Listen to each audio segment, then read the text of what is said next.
스테이블 코인을 1달러로 딱 고정시켜놓으면 돈을 어떻게 버느냐. 테더 입장에서는 현금 1억 달러가 들어왔으니까 그 1억 달러를 단기 안전자산, 미국채, 단기채라든지 이자가 조금 나오는 예금이라든지 이런 데다가 해놓는다 이거예요. 그 이자로 수익을 확보한다라는 거죠. 이게 그럴듯하게 보입니다만 이게 과연 지속 가능할 거냐라는 것은 좀 한번 생각할 필요가 있죠. 예를 들어서 이제 FRB가 지금 찍어낸 시중에 유통되고 있는 종이 달러량이 2조 4천억 달러예요. 그러면 2조 4천억 달러를 만약에 처음으로 이제 테더가 발행한 스테이블 코인으로 대체를 했다고 칩시다. 그 테더는 2조 4천억 달러를 현금을 받잖아요. 이자수 1%만 받아도 240억 달러예요. 그러면 FRB 입장에서 그렇게 하겠냐 이거예요. 아무리 그 종이 달러를 찍어내는 비용이 많이 들어간다라고 해도 240억 달러는 너무 터무니없죠. 당연히 FRB가 디지털 달러를 찍어내려고 하겠죠. 그렇지 않겠습니까? 만약에 이제 FRB가 디지털 달러를 찍어내면은 테더가 찍어내는 스테이블 코인은 경쟁력이 있을까요? 당연히 없죠. 똑같은 디지털 달러인데 누가 더 신용력이 있겠습니까? 당연히 FRB죠. 중국 같으면은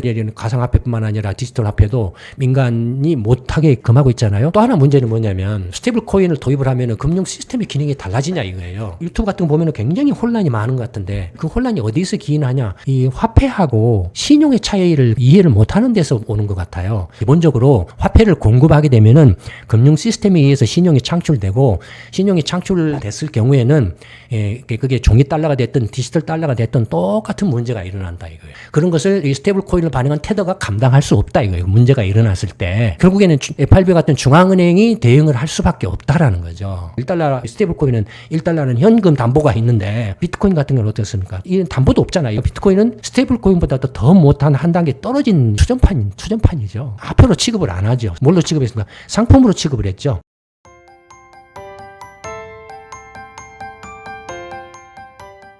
안녕하십니까. 김광수 경영연구소의 김광수 소장입니다. 오늘은 디지털 화폐 관련된 이야기를 좀 해볼까 합니다. 잘 아시는 것처럼 FRB라든지 유럽 중앙은행, 일본은행, 한국은행, 그에 앞서서 이제 중국 인민은행, 각국 중앙은행들이 이제 디지털 화폐 도입을 위해서 적극적인 이제 연구들을 시작을 하고 있죠. 특히 이제 중국 인민은행 같은 경우는 이미 2020년에 그 디지털 위안화를 이제 발행을 해서 시범 사업을 계속 지금 하고 있는 중에 있죠.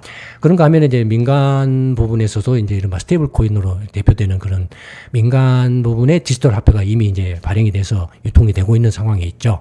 오늘은 그런 이제 디지털 화폐와 관련된 몇 가지 논란들에 대해서 한번 살펴볼까 합니다. 디지털 화폐를 도입하는 이제 근거는 뭐 기존의 이제 그 종이 화폐에 비해서 뭔가 유리한 점이 있기 때문에 도입을 하려고 하는 거 아니겠습니까? 뭐 가장 크게는 이제 세계 경제 전체가 1980년대까지 아날로그 경제에서 1990년대부터 이제 디지털 경제로 전환되기 시작하면서 점점 이제 가속화가 되고 있잖아요.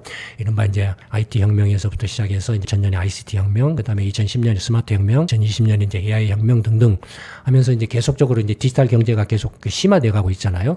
그러니 당연히 이제 어떤 그 화폐도 아날로그 시대의 어떤 그 종이 화폐에서 디지털 화폐로 바뀌어가는 것도 자연스러운 현상이겠죠. 뭐 기본적으로는 그런 거겠죠. 그 외에 이제 뭐 디지털 화폐로 바꾸면은 이제 금융 거래 비용이 감소한다. 뭐 굳이 막 은행 가서 돈을 뭐 예금하고 찾고 뭐 빌리고 할 필요 없이 그냥 스마트폰에서 막바로 그냥 뭐 이렇게 거래를 해버릴 수 있다. 그다음에 이제 화폐 이조가 불가능하다. 자금 세탁도 불가능하다. 탈세도 막을 수 있다. 전부 기록에 남기 때문에 그다음에 이제 지하 경제도 이제 없어진다. 뭐 이런 장점들이 있다 이거예요. 뭐 이런 것들로 인해서 디지털 화폐 도입을 이제 중앙은행들이 검토를 하고 있다 이겁니다. 이제 민간에서 발행하는 대표적인 디지털 화폐로는 이제 스테이블 코인이 있죠. 다들 아시는 것처럼 이제 스테이블 코인의 발행 기관을 보면 이제 테더라든지 USD 코인 같은 이런 민간 기업들이 있죠.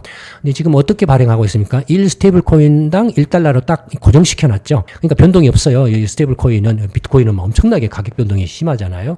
근데 거기에 비해서 스테이블 코인은 이제 딱 고정시켜 놨기 때문에 변동이 없어요. 그러면은 이런 테더라든지 이런 데서 발행하는 스테이블 코인을 1달러로 딱 고정시켜 놓으면 돈을 어떻게 버느냐? 수익은 어떻게 확보하냐? 예를 들어서 어떤 개인이나 기업이 스테이블 코인을 살려고 한다 하면은 내가 1억 스테이블 코인을 살겠다 하면 1억 달러를 들고 테더한테 가서 이제 스테이블 코인 1억 달러치를 사겠죠. 그러면 이제 테더는 1억 스테이블 코인을 주고 이제 블록체인으로 해서 이렇게 채굴한 이제 스테이블 코인을 주고 현금 1억 달러를 받겠죠. 그러면 테더 입장에서는 현금 1억 달러가 들어왔으니까 그 1억 달러를 단기 안전자산, 미국채, 단기채라든지 이자가 조금 나오는 예금이라든지 이런 데다가 예금을 해놓는다 이거예요. 그럼 거기서부터 이자가 나오죠. 그 이자로 수익을 확보한다라는 거죠. 이게 그럴듯하게 보입니다만 뭐 여러분들 어떻게 생각하실지 모르겠습니다. 이게 과연 지속 가능할 거냐라는 것은 좀 한번 생각할 필요가 있죠. 이제 이 스테이블 코인과 관련해서 또는 디지털 화폐와 관련해서 이제 논란들이 있는데 첫 번째는 이제 통화 주권에 관한 논란. 내 탈중앙화 논란이 있다. 디지털 화폐, 스테이블 코인 같은 그 민간이 발행하는 스테이블 코인이 보급이 되면 중앙은행이 필요 없다. 이제 없어진다. 중앙도 없애고 민간 스스로 이렇게 화폐 수요나 공급이 결정된다. 이렇게 주장하는 그런 이야기들이 있는 것 같아요. 그런가 하면 이제 아니야. 이렇게 통화 주권은 없어지지 않아. 뭐 그런 이제 또 주장도 있는 것 같아요. 근데 국가 주권은 크게 두 가지로 나눠서 볼 수 있죠. 안보 주권과 경제 주권으로 나눠질 수 있죠. 안보 주권은 뭡니까? 영토와 국민이 핵심이죠. 경제 주권은 뭡니까? 통화죠. 통화. 그 나라의 통화죠. 이 두 가지가 주권이다. 그래서 이 두 가지 주권이 확보될 때 국가 주권이 성립하는 거예요. 예를 들어서 이제 안보 주권, 영토와 국민은 확보를 하되 경제 주권을 통합할 수도 있죠. 유로화 같은 경우에. 그러나 이제 이 안보 주권 같은 경우도 이렇게 유럽 연합으로 통합되죠. 유럽 연합과 나토 형태로 해서 통합되죠. 그러니까 그 국가 주권은 이 안보 주권과 경제 주권인데, 경제 주권이 핵심이 통화이기 때문에 이렇게 종이 달러를 디지털 달러로 바꾼다고 그래서 그 자체가 경제 주권을 무너뜨리는 거냐? 그런 건가요? 그렇지는 않죠. 종이 달러든 디지털 달러든 기본적으로 미국의 경제 주권은 달러라는 통화이면 이렇게 변함이 없죠. 형태만 다르다 뿐이지. 달러라는 그 통화의 기본 그 핵심은 변함이 없죠. 그런가 하면 또 한편으로는 탈중앙화가 이래서 이제 FRB도 필요 없어지고 뭐 이렇게 다른 중앙은행들, 유럽 중앙은행도 필요 없어지고 하고 궁극적으로는 세계 통화를 실현할 수 있다. 뭐 이런 주장도 있는 것 같아요. 근데 그 설득력이 있을까요? 디지털 화폐를 도입한다고 해서 세계 통화 실현이 가능해집니까? 특히 이런 주장들이 나오니 저는 좀 이해하기가 힘들어요. 미국 같으면은 디지털 달러, 유럽 같으면 디지털 유로, 일본 같으면 디지털 렌, 한국 같으면 디지털 원. 이미 그렇게 이야기들이 이제 검토를 하고 있는 단계인데 경제 주권을 다 포기하고 세계 통화를 실현한다라는 것은 세계가 하나의 나라가 된다라는, 경제적으로 하나의 나라가 된다라는 말하고도 같아지죠. 너무나 이렇게 비현실적인 이야기죠. 현재 지금 이제 세계 통화라고 해야 될지 말아야 될지는 모르겠지만 IMF SDR 같은 게 있죠. 이건 통화 기능을 거의 못하죠. 그냥 비상시에 어떤 한 나라가 어떤 재정적으로 위기에 몰렸거나 외환 부족에 걸렸을 때 외환 보유를 조금 보완해주는 그런 기능 정도에 그치고 있지, 이게 무슨 통화로서의 기능은 전혀 못하고 있죠. 디지털 이제 화폐와 관련된 논란, 통화 주권과 탈중앙화라고 본다라면은 통화 주권은 결코 바뀔 수 없다라는 게 이제 제 개인적인 입장이고요. 뭐 스테이블 코인 같은 그 민간이 발행한 디지털 화폐가 그러면 중앙은행이 필요 없다라고 하는데 중앙은행 기능을 테더가 스테이블 코인을 발행을 했을 때 곧바로 FRB 기능이 다 대체가 되냐 이거예요. FRB 같은 중앙은행 기능은 뭡니까? 첫째는 발권 기능이 있죠. 뭐 달러를 발행한다든지, 그러니까 FRB 그 달러 지폐를 보면 어떻게 뭐가 있어요? 페더럴 리저브 노트라고 딱 찍혀 있죠. 한국은행 이제 만 원짜리 지폐를 보면은 한국은행권 딱 돼 있죠. 일본 엔화 지폐를 보면은 일본 은행권 이렇게 돼 있죠. 그런 것처럼 발권 기능을 가지고 있죠, 중앙은행이. 그에 또 통화 정책 기능이 있죠. 물가나 고용 안정이나 통화 정책 기능이 있죠. 그다음에 은행 등 금융 기관의 감독 및 규제 기능이 있죠. 그다음에 금융 시스템의 안정을 이렇게 도모하는 그런 기능이 있죠. 그다음에 이제 뭐 은행이라든지 증권이라든지 보험이라든지 여러 가지 금융 기관 간의 결제 또는 개인이나 기업들의 어떤 신용 결제 시스템 또는 국내 해외 간의 어떤 그 결제 시스템을 안정하고 원활화시키는 그런 기능을, 결제 시스템을 이렇게 원활하게 하는 기능을 갖고 있죠. 테더가 스테이블 코인을 발행했다라는 해서 발행한 순간 그 스테이블 코인이 이런 기능들을 다 수행할 수 있다라는 겁니까? 말도 안 되죠. 그러니까 탈중앙화, 중앙은행이 필요 없어진다라는 주장은 너무 터무니없죠. 중앙은행 기능은 여전히 종이 달러가 됐든 디지털 달러가 됐든 변함이 없이 그대로 유지된다 이거예요. 그 다음에 테드 같은 게 민간기관이 발행한 스테이블 코인이 중앙은행은 대체 못한다 치더라도 중앙은행의 그 화폐를 만들어 찍어내는 도폐국은 대체할 수 있냐 이거예요. 예를 들어서 이제 그 FRB가 찍어내서 현재 지금 유통 중에는 발행 통화량을 보면 2조 한 4천억 달러 정도 돼요. 그 다음에 유럽 중앙은행 같은 경우는 1조 한 6천억 유로 정도 되고, 일본은행 같으면 한 120조 엔 되고, 중국 인민은행 같으면 한 3조 위안 정도 이렇게 되죠. 지금 통화량이. 예를 들어서 이제 FRB가 지금 찍어낸 시중에 유통되고 있는 종이 달러량이 2조 4천억 달러예요.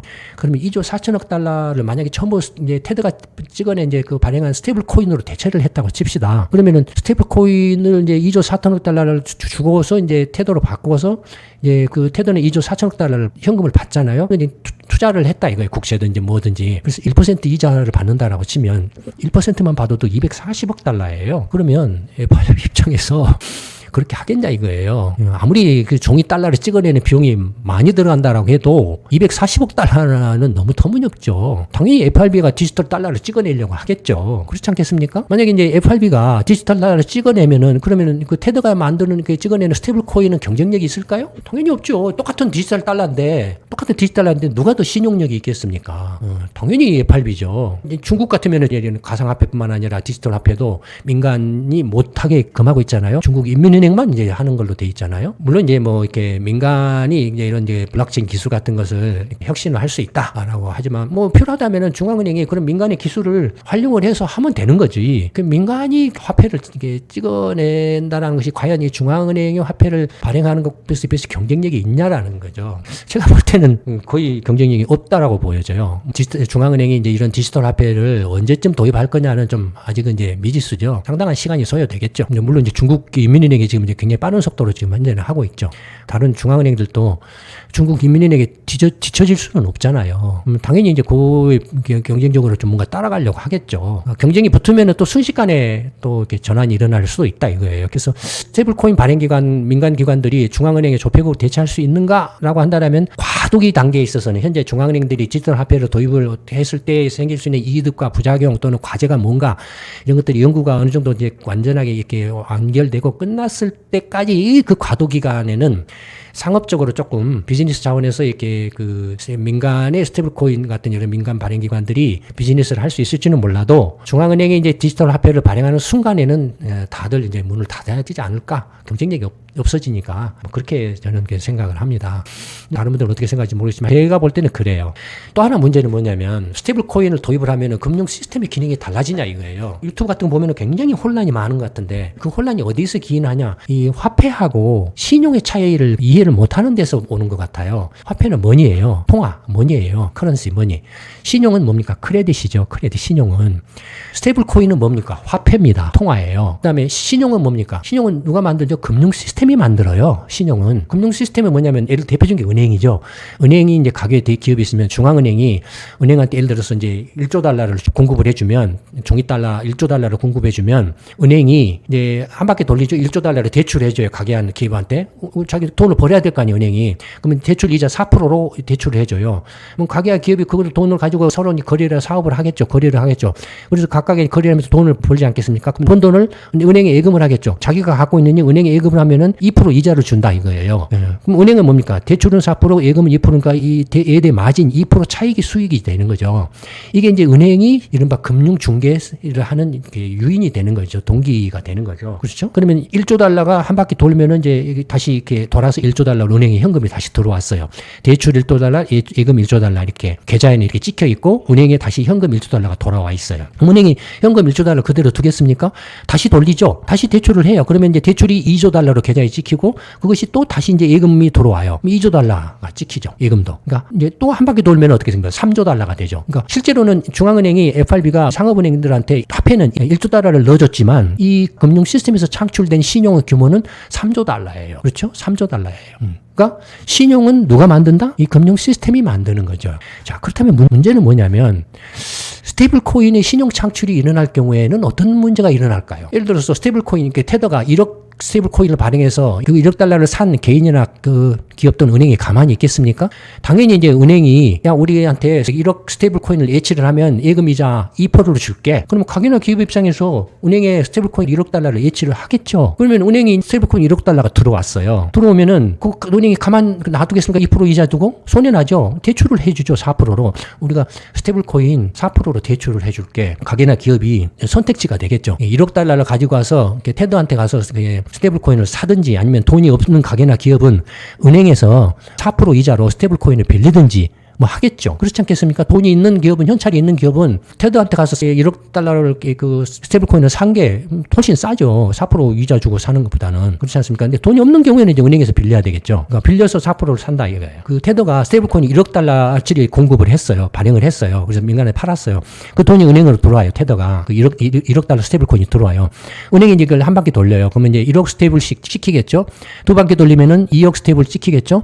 세 바퀴 돌리면은 3억 스테이블 찍히겠죠. 지금 그 테더라는 민간 기관이 발행한 화폐량은 1억 스테이블 코인이지만 금융 시스템이 창출한 신용은 3억 스테이블 코인이에요. 세 바퀴 돌면은 3억 스테이블 코인이 되는 거예요. 이건 그 테더나 스테이블 코인하고 관계가 없어요. 이 금융 시스템에 의해서 창출되는 거예요. 신용은. 문제는 뭐냐면은 이 테더는 1억 스테이블 코인을 발행을 했는데 이 금융 시스템에서 문제가 생겨가지고 이제 각이나 기업이 은행에 3억 스테이블 코인을 예금을 해놨는데 세 바퀴 돌렸기 때문에 그러면 이제 테더한테 가서 스테이블 코인을 종이 달러로 바꿔줘라고 하면 스테이블 코인 발행한 테더는 1억 달러치만 발행을 했는데 3억 달러가 쏟아져 들어오는 거예요. 그럴 수 있잖아요. 3억 달러가 쏟아져 들어올 수 있잖아요. 그런 문제에 대한 이 경우가 어떻게 되냐는 데 논의가 별로 이렇게 없어요. 지금 제가 뭐 FRB라든지 유럽중앙은행이라든지 뭐 기타 등등의 이런 자료들을 봤을 때 물론 내부적으로 비공개된 연구나 논의에서는 이런 이야기가 있었을지 모르지만 공개된 자료의 경우에는 이런 그 화폐로서의 스테이블 코인과 그다음에 금융 시스템이 창출하는 신용 간의 괴리가 발생했을 때 이 어떻게 되느냐라는 거죠. 환전이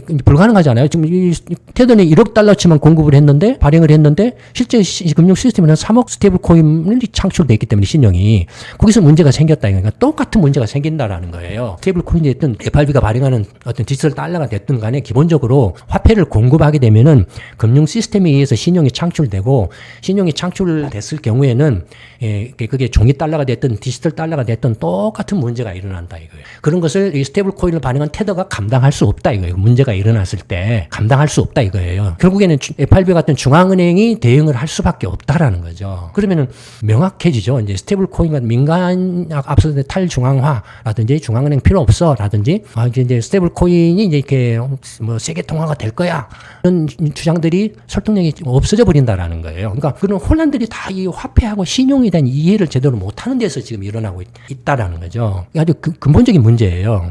그 다음에 또 하나는 뭐냐면은 예를 들어서 이제 달러 지폐가 스테이블 코인으로 완전히 대체될 경우에 그러면 테더는 수익을 어떻게 확보하냐 이거예요. 예를 들어서 아까 앞에서 2조 4천억 달러를 이제 지금 FRB가 지금 종이 달러를 발행을 한 상태잖아요. 현재 이걸 전부 스테이블 코인으로 바꿨다고 치자고. 그러면은 이제 종이 달러가 없어지는 거예요. 없어지면은 테더는 FRB하고 어떻게 거래를 할 거냐 이거예요. FRB 입장에서는 2조 4천억 스테이블 코인에 해당하는 그 가치를 대가를 어떻게 지불할 거냐. 종달러가 없어져 버렸는데 어떻게 지불을 할 거냐 이거예요. 결국에는 아까 말씀드렸던 그렇게 하지도 않을 뿐만 아니라 FRB가 만약에 그렇게 된다라고 하면은 FRB는 자기가 직접 디지털 달러를 만들든지 아니면은 테더한테 위탁을 하든지 개발비를 지급을 하고서 그러니까 비용을 지급하는 거죠. 그런 형태가 될 거라는 거예요. 그러니까 테더가 절대로 통화기관이 중앙은행과 같은 그런 화폐를 공급하는 기관이 될 수 없다라는 거예요. 민간이. 될 수 없다라는 거예요. 과도기적인 단계에서는 혼용되는 종이 달러하고 디지털 달러가 지금 공존하는 상태에서는 그게 테더가 채권이라든지 이런 데 투자해서 이자 수익으로 이렇게 수익을 확보한다 그랬잖아요.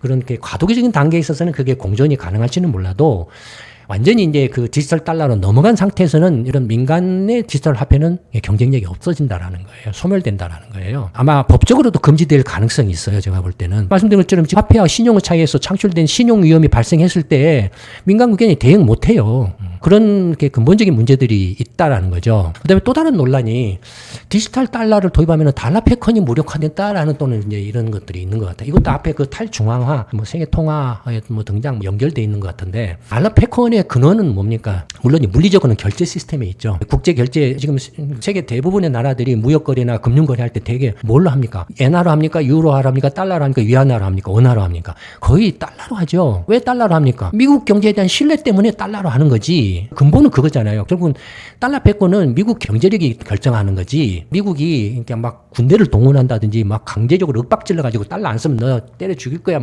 너 그냥 완전히 차단시킬 거야. 이렇게 해서 한 겁니까? 그런 건 아니잖아요. 국제 결제 시스템의 대부분이 달러로 이렇게 이루어지고 있다는 것은 이미 국제 금융시장이나 무역시장에서 그렇게 시장에 의해서 자연스럽게 달러가 선택됐다라는 거죠. 그런 결과로 달러 패권이 확립된 거죠. 물론 또 하나는 물리적인 요인으로는 이제 국제 금융거래 같은 데에서 또는 결제거래 같은 데서 이제 미국의 이제 페드와이어라든지 칩스 이건 이제 미국이 운영하는 그런 결제 시스템이죠.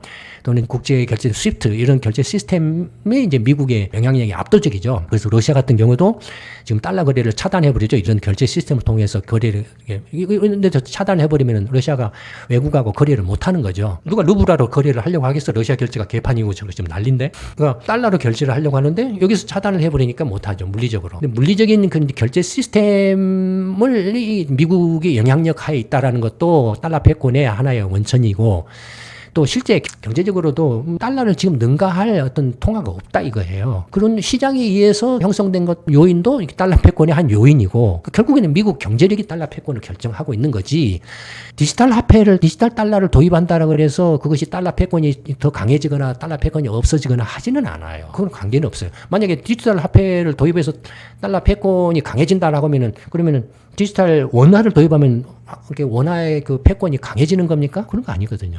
마찬가지로 디지털 달러를 도입을 하면은 달러 패권이 무력화된다. 그러면 무력화된다는 것은 국제 거래에서 달러를 안 쓴다라는 거예요. 디지털 달러 거래를 안 한다라는 거예요. 모두가 다 이렇게 그러면 디지털 위안화로 할 겁니까? 디지털 엔화로 할 겁니까? 디지털 유로로 할 겁니까? 말도 안 되는 소리죠. 똑같아요. 기본 구조는 종이 달러를 하나, 디지털 달러를 하나, 기본 달러 패권을 형성하는 구조는 변함이 없어요. 그다음에 또 하나는 뭐냐면은 디지털 화폐를 도입하면은 각 나라들이 도입할 거 아니에요? 디지털 달러, 디지털 유로, 디지털 엔, 디지털 원, 디지털 유안 이렇게 도입할 거 아니에요? 그때도 여전히 환율이 존재하죠. 지금의 종이 화폐에 있을 때나 디지털 화폐에 있을 때나 환율은 여전히 존재하고 여전히 외환 보유고도 필요해요. 미국 위의 나라들은 여전히 외환 보유고로 달러 보유를 해야 돼요. 안 그러면은 부도나죠. 외환위기를 겪죠. 그렇지 않습니까? 그러니까 그렇게 디지털 화폐를 도입하면은 각국의 환율이나 외환 보유가 필요 없다라는 게 그런 또 낭설들은 이른바 이제 세계 통화를 전제로 하고 있는 것 같아요. 근데 현실적으로 세계 통화는 거의 불가능하다라고 봐야 돼요. 아까 앞에서 말씀드렸던 것처럼 주권의 문제이기 때문에 안보 주권과 경제 주권이 이게 전부 세계 모든 나라가 하나로 통합돼야만 세계 통화가 실현되는 거예요. 이게 통합되지 않으면 세계 통화는 불가능해요. 그러니까 유로화도 안보 주권이나 경제 주권을 이렇게 통합시켰기 때문에 유로화 통화가 이렇게 단일화된 거죠. 그렇지 않습니까? 단순히 그냥 디지털 통화, 뭐 스테이블 코인이나 이런 디지털 통화를 도입한다고 세계 통화가 실현되고 중앙은행 없어지고 뭐가 달러 패권이 약화되고 한다. 이것은 거의 근거 없는 좀 황당한 주장에 불과하죠. 그다음에 디지털 화폐를 도입을 하면 금융기관을 중개하지 않고 식거래를 하기 때문에 굉장히 이제 비용도 저렴해지고 한다라고 하지만 그러면은 예를 들어서 지금 이제 한국의 어떤 개인이 미국에다가 1억 달러를 송금을 하려고 그래요. 어디다가 그럼 1억 달러 디지털 이렇게 달러를 송금을 하려고 하면 그거 자유로이 할 수 있게 되는 건가요? 천만에요. 네. 지금처럼 똑같은 규제를 받아요. 1억 달러를 송금하려면 먼저 신고를 해야 되겠죠. 당국에 송금을 하겠습니다라고 신고를 하면 그걸 검토를 해서 허가를 내주겠죠. 그 송금해도 괜찮아 하면은 그때 이제 디지털 달러를 그 미국에 있는 이제 거래 당사자인데 은행을 경유하지 않고 직접 보내주는 거지. 어떤 그 디지털 화폐로 도입한다고 그래서 이제 각 나라의 어떤 국제거래 감시나 규제도 다 없어진다. 그건 착각이죠. 그대로 지금과 같은 똑같은 그런 그 국제거래에 있어서는 감시나 규제가 똑같이 존재를 해요. 똑같이 있어요. 안 없어져요. 생각을 해보세요. 만약에 그런 게 없어져 버리면은 온갖 국부 유출이네, 돈 빼돌리네, 뭐하네, 뭐 탈법이네, 탈세네, 뭐 막 난리가 나겠죠. 뭐 그다음에 막 불법 자금 막 뭐 투기 자금이나 뭐 불법 자금 막 들어오고 나가고 난리가 나겠죠. 그렇지 않습니까? 그러니까 디지털 화폐를 도입한다라는 것이 무슨 금융 시스템, 어떤 신용 창출을 확 바꿔버린다든지 중앙은행을 확 바꿔버린다든지 국제 그 어떤 거래에 있어서의 어떤 규제나 감시를 싹 없애버린다든지 그런 일은 절대로 일어나지 않는다라는 거예요. 그대로 존속한다라는 거죠. 단지 그냥 기존의 종이 달러가 디지털 달러로 바뀌어서 디지털 화폐로 바뀌어지고 그에 따른 편의성이 좀 증대된다. 뭐 이런 정도죠. 이런 식으로 이렇게 디지털 화폐로 바뀐다라고 해서 그 자체로 엄청난 어떤 이익을 창출하고 그래서 이렇게 거기다 엄청나게 투자를 해서 내가 떼돈을 벌어야 되겠다. 그런 이제 것들은 조금 생각을 해볼 필요가 있지 않나 싶어요. 이제 지금 이제 그 테드 같은 데가 발행하는 스테이블 코인은 이제 지금 1달러 1스테이블 코인으로 딱 고정시켰기 때문에 변동이 없잖아요. 근데 가상화폐에 있는 그 비트코인 같은 건 어떻습니까? 이는 담보도 없잖아요. 1달러 스테이블 코인은 1달러는 현금 담보가 있는데 그래서 언제든지 이제 환전하러 오면 1달러를 내주는데 비트코인은 그런 게 없잖아요. 그러니까 비트코인은 스테이블 코인보다도 더 못한 한 단계 떨어진 이제 그게 그 투전판이죠. 비트코인 같은 경우는 돈 넣고 돈도 한 방식의 투전판이죠. 그러니까 이건 이제 화폐로 취급을 안 하죠. 뭘로 취급했습니까? 상품으로 취급을 했죠. 투자 상품으로. 화폐가 아니라 비트코인은 상품으로 취급을 했어요. 그런 점들을 한번 감안하시고 디지털 화폐 또는 스테이블 코인 또는 비트코인 뭐 이런 것들의 차이를 다시 한번 생각해 보시는 게 어떨까 그런 생각입니다. 오늘 말씀 이걸로 마치도록 하겠습니다. 감사합니다.